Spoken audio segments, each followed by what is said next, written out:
Okay, so we are currently recording. Well, good evening, everyone. I was looking at the screen. My PowerPoint is showing. Is that correct? Okay, great. I was looking at my screen and I said to myself, I can't believe it says December 2nd. And we had our first almost a 2 hour delay of the school year this morning. So it's amazing how quickly the school year flies by. And I guess maybe, the older I get, the quicker the years seem to go. But we're so happy to be here again for our quarterly meeting with POAC. It's a little bit past the first marking period, but again, it's good to come together and share some information and give the members of POAC an opportunity to ask some questions. And of course, if we're not able to answer questions tonight, we're committed to going out and finding the answers and sending the leadership team some responses that they might be able to get back and share with the membership. And also, we'll send a copy of the recording and this PowerPoint to the POAC leadership so they can also fan that information out to their membership. So we're going to go ahead and start with some introductions from the Fairfax team. We've got a few people that are here with us tonight to be able to answer questions if any come up. And so I want them to be able to introduce themselves to you. Some of you may have heard the name but never saw the face. And so tonight might be a good time to make that connection. So why don't we go ahead? I'll start with myself for those who have never met me before. My name is Mike Bloom, and I am the current director of the Office of Special Education Instruction with our Department of Special Services. And so I oversee a number of programs, including our instructional programming, our special education curriculum, as well as our ABA programming.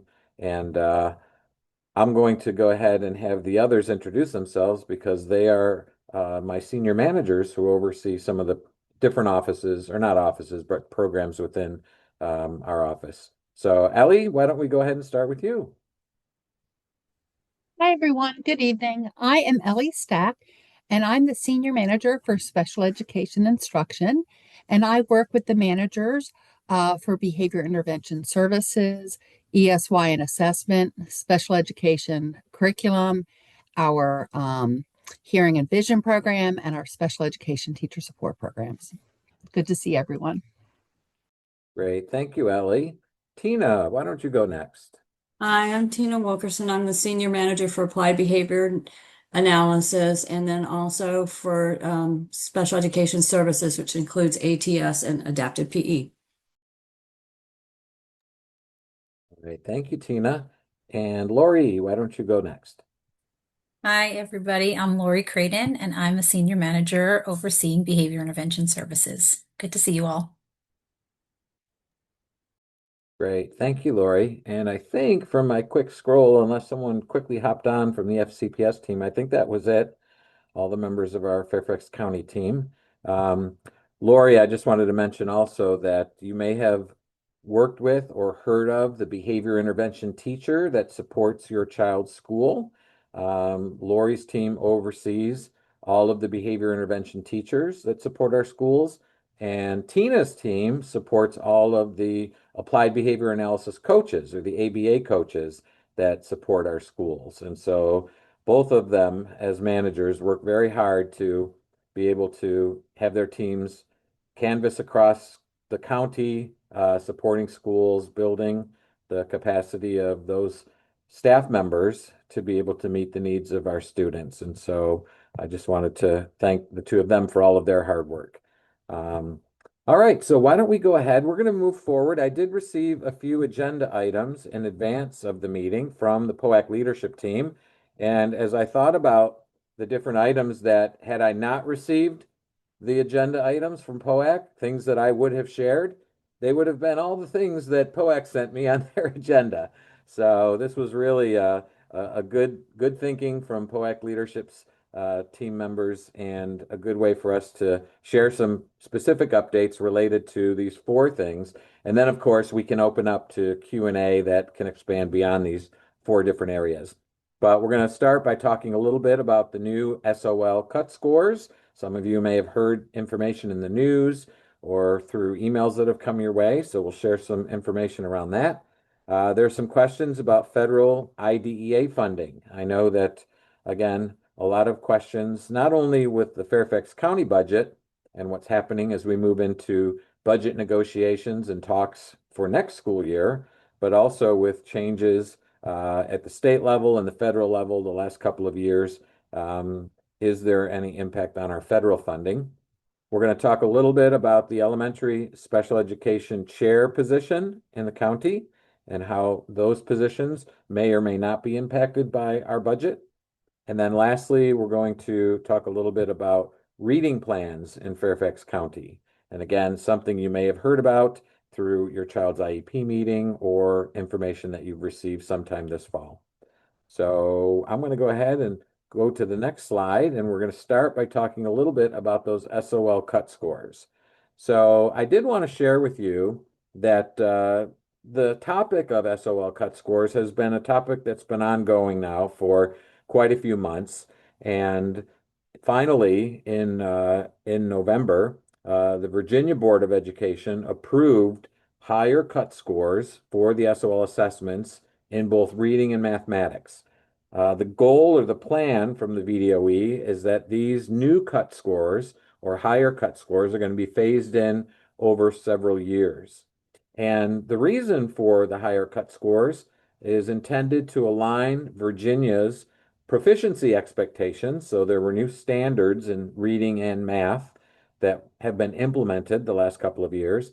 And Virginia wanted to align those proficiency standards or expectations with national benchmarks. And they give an example here, like the National Assessment of Educational Progress. And so that's the reason behind the increase in cut scores. As you may know, the previous passing score was around 400 or typically 400.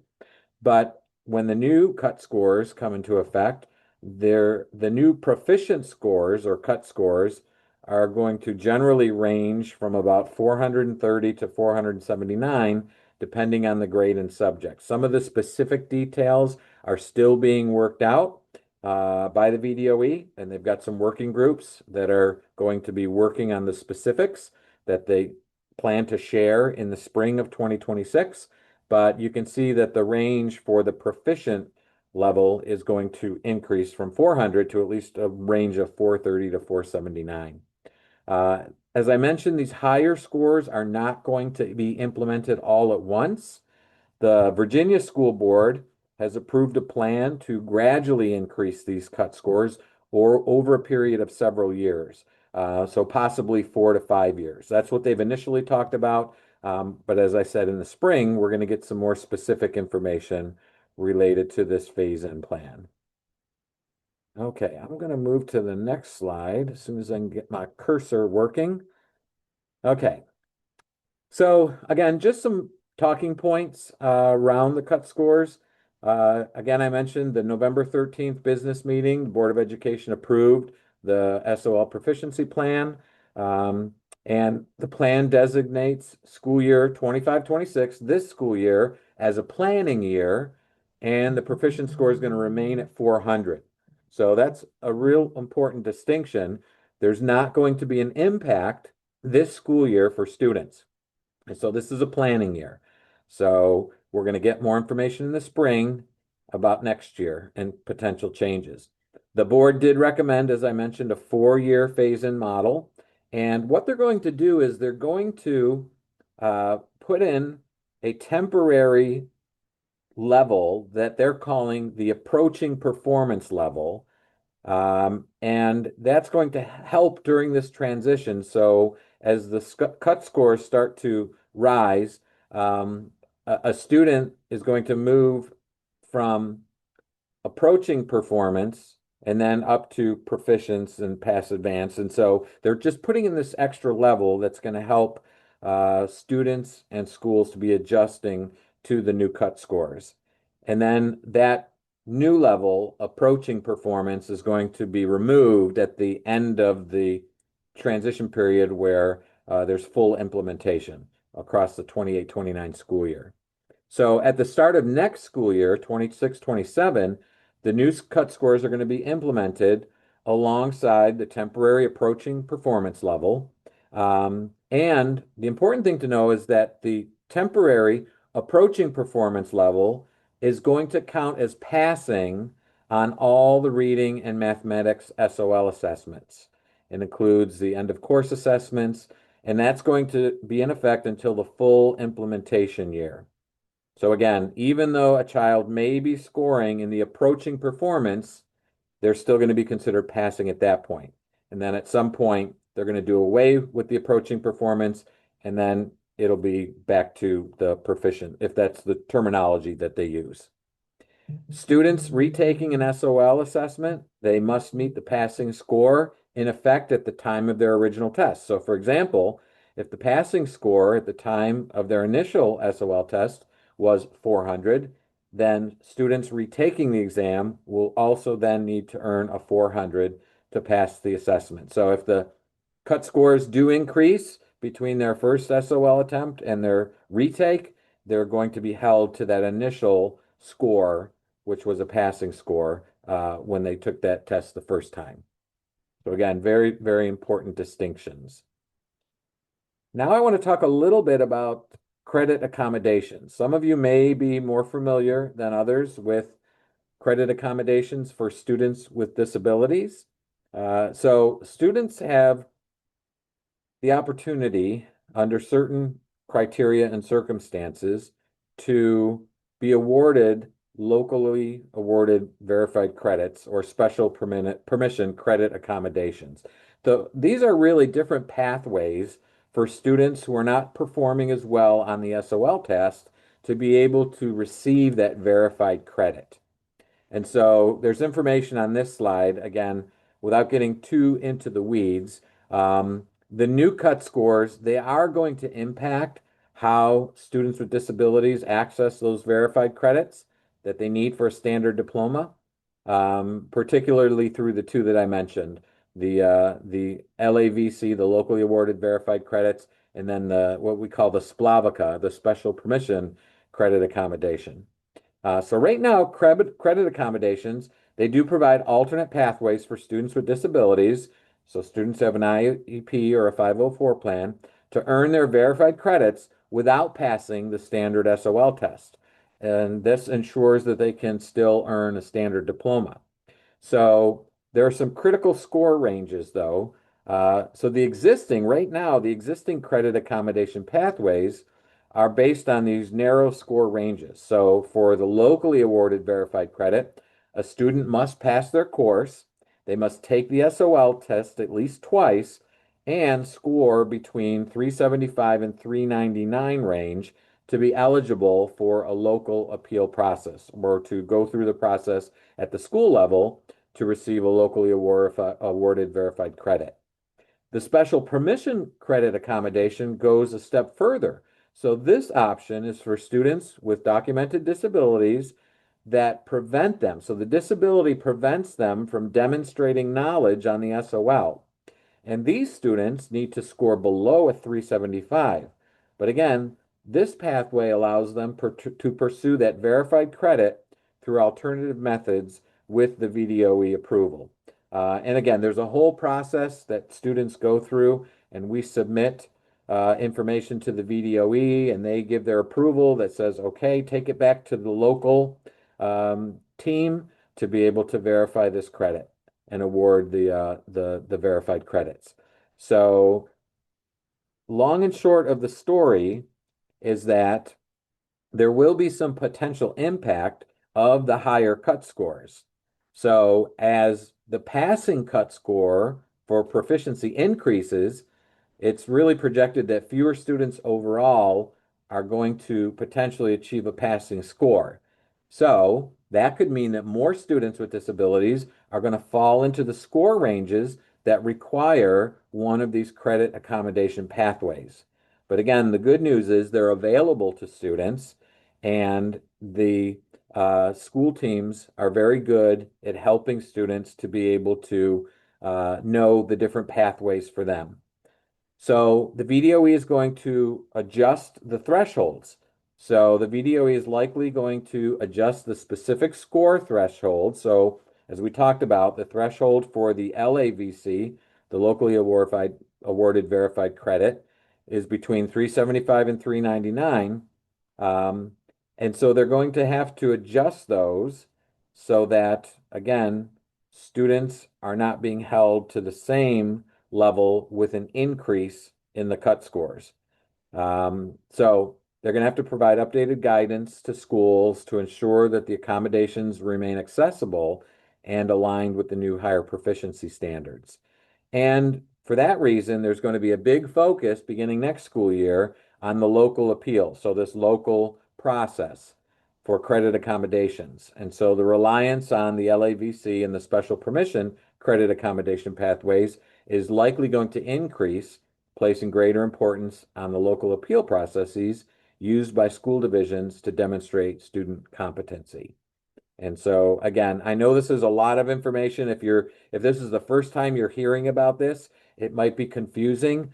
The VDOE has a great web page dedicated to students with disabilities and these special credit accommodations. So if you go on the VDOE webpage, and actually what I can do is I'll put a link to the webpage on this slide when I send it to your leadership. So this way, anyone who receives the copy of this, they'll be able to click on that VDOE link and it'll take you to all of the information related to these credit accommodations. And you'll be able to see in more detail the different pathways that students can take.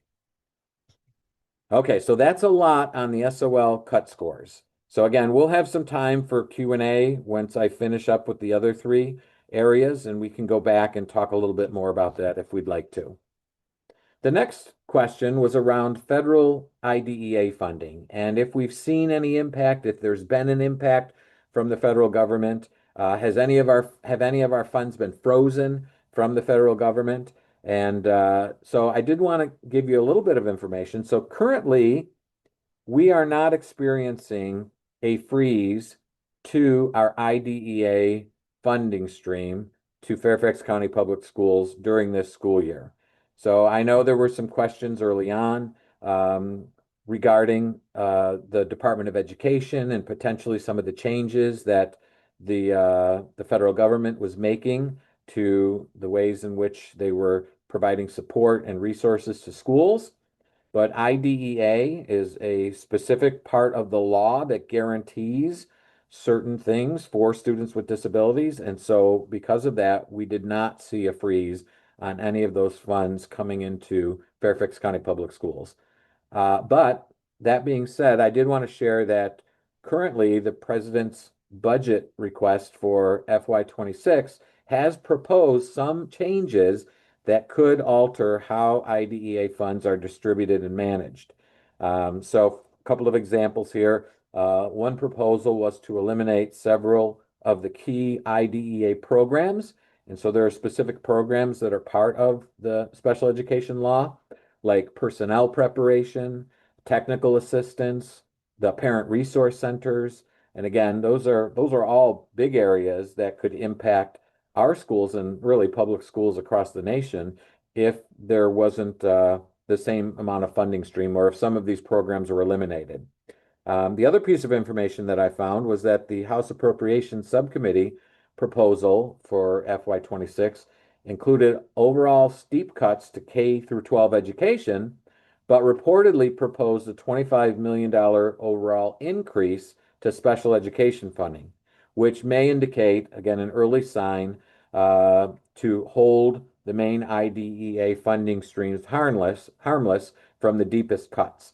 So while there are proposed deeper cuts to K-12 education, special education has seen a proposed little bit of an increase. And 25 million across the federal government for all schools in the country is like, a nickel or a dime. It's not a lot of money. But again, it's good to see there weren't any major deep cuts being proposed at this time. And so then the last bullet, while the main IDEA funds have not been frozen, there are some proposals being debated in Congress now that could potentially restructure, consolidate, and potentially reduce specific IDEA grant programs for the 26-27 school year. So again, no impact this year, but we're watching closely what the Congress does and as they move through the budget process to see ultimately where things are going to shake out for us and our funding streams for next school year.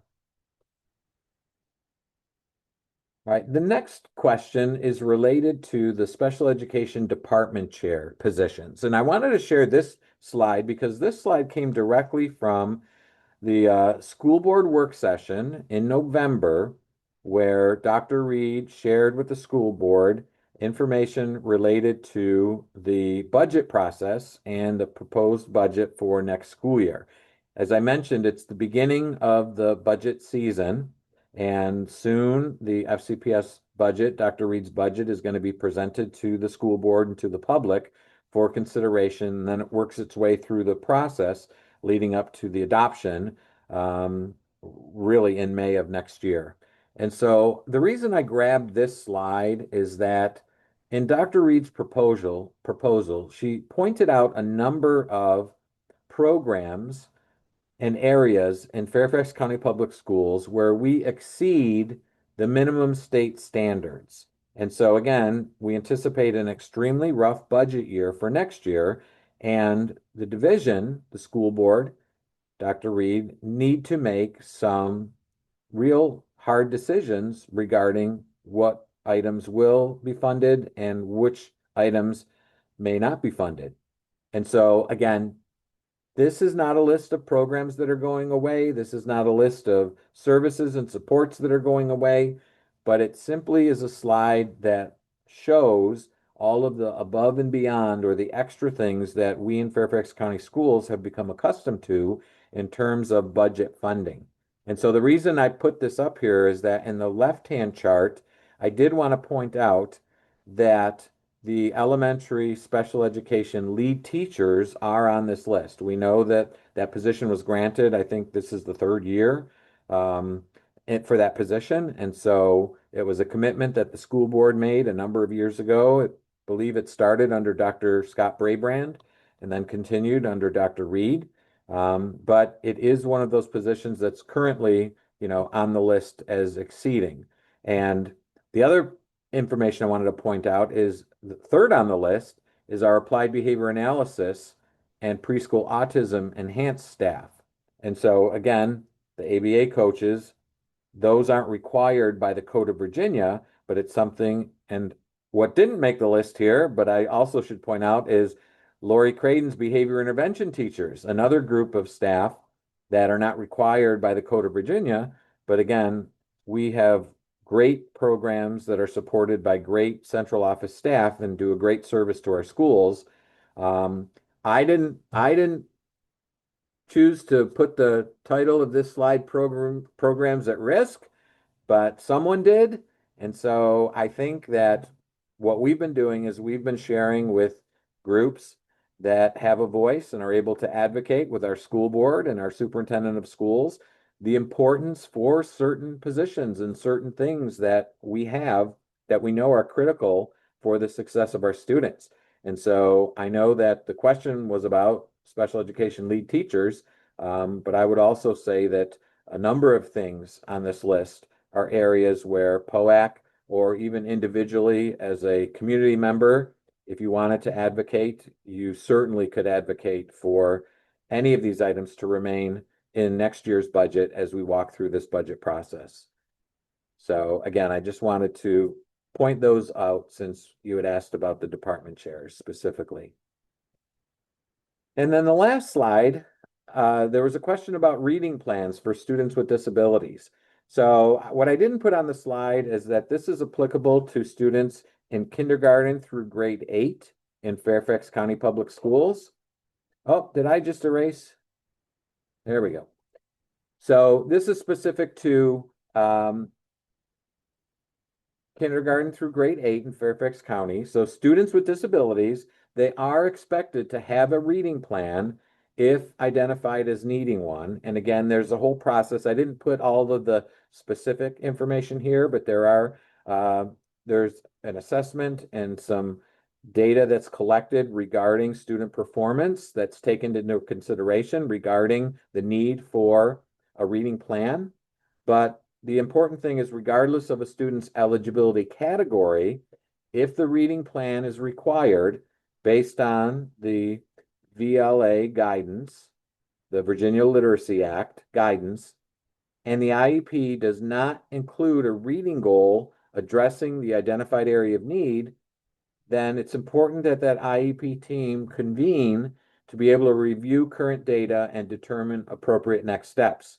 So I'll give you an example. I could be a student with an eligibility of speech and language disorder, and that might be my primary disability, my only area of eligibility through the IEP process. But through this assessment process that we're required to put students through related to reading, that assessment could determine that I have a deficit area in reading that may require the need for a specific reading plan. Now, the IEP team may not have been alerted to this. They may not have a reading goal in that IEP. They've got some communication goals in there. But again, it's important that for those students where the assessment shows that there's a need, that that IEP team reconvene to address those areas of need, go over some of that data, and then make decisions as a team about whether or not certain goals are added to the IEP process. But we're following this process for all students in terms of reading plans, not just students with disabilities. Those same assessments under the VLA are given to general education students. But what we're saying is for a student with a disability, K through 8, if that data or that assessment data shows the need for a reading goal, they're going to have a reading plan, and we're also going to go back to the IEP process to talk about it and discuss it and make changes as appropriate. So that is a little bit of information regarding our reading plans. All right, I am going to go ahead and stop sharing screen so we can all see each other a little bit better. I can certainly go back to any of the information on the slides, and we're happy now to open it up to any questions that anyone has regarding any of the information we've already shared, or if you've got other questions for our team, we're happy to entertain those as well.